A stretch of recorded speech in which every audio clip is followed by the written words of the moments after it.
কবি সাহিত্যিক জোনমণি দাস আমাৰ মাজৰ পৰা চিৰদিনৰ কাৰণে হেৰাই গ'ল।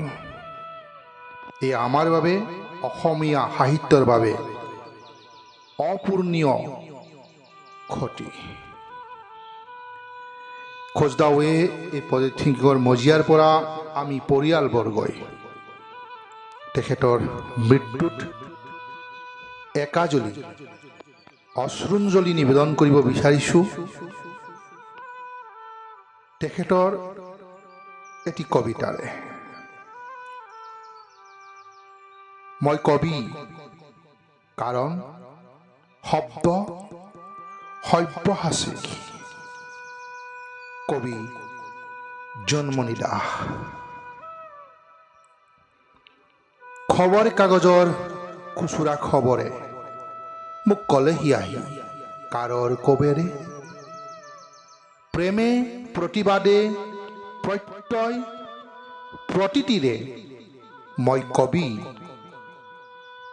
এইবাবেই নোৱাৰো সহিব আন্ধাৰৰ আত্মৰতি।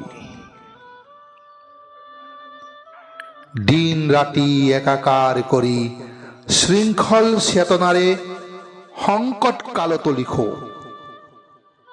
মাটি প্ৰতিমাৰ কল্যাণী কবিতা, আঁতৰাই বুৰঞ্জীৰ বিপাক শব্দক খুলি দিওঁ পুৰণি পোচাক।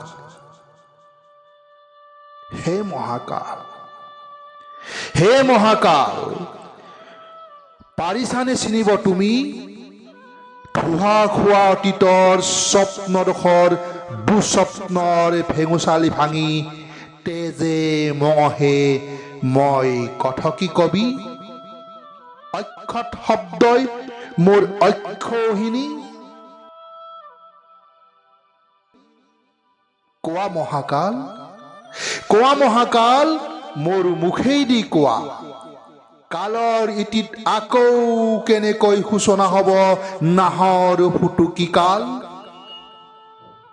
কলিয়ে কেনেকৈ আদৰিব কল্কিক, বুৰঞ্জীৰ আলিকে কুৰিত কেনেকৈ দৌৰিব লেঙেৰা দশক।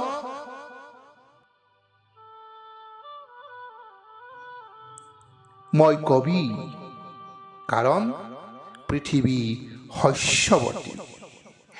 মই কবি কাৰণ পৃথিৱী শস্যৱতী।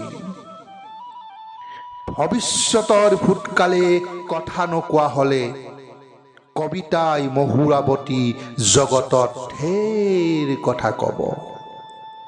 মাটিৰ মৃদংগ বজাই কংসৰ কাৰাগাৰত ভাঙিব শব্দৰ বজ্ৰ প্ৰহাৰে।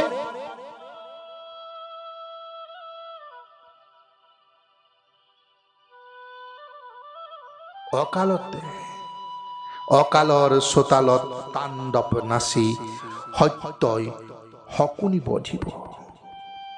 অকালতে অকালতে অকালৰ চোতালত তাণ্ডৱ নাচি সত্যই শকুনি বধিব। আন্ধাৰৰ আত্মৰতি ভাঙি ভাঙি ভীষ্মৰ ভস্মৰ পৰাই যুগে যুগে জন্মিব মৃত্যুঞ্জয় কৰ্ণ।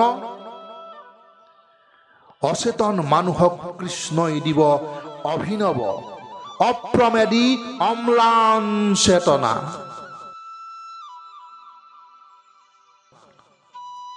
কৃষ্ণৰ অংশৰে মই কবি জোনমণি।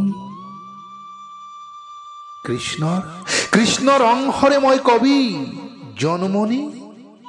কাৰণ শব্দ সব্যসাচী, কাৰণ শব্দ সব্যসাচী, কাৰণ শব্দ সব্যসাচী, সব্যসাচী।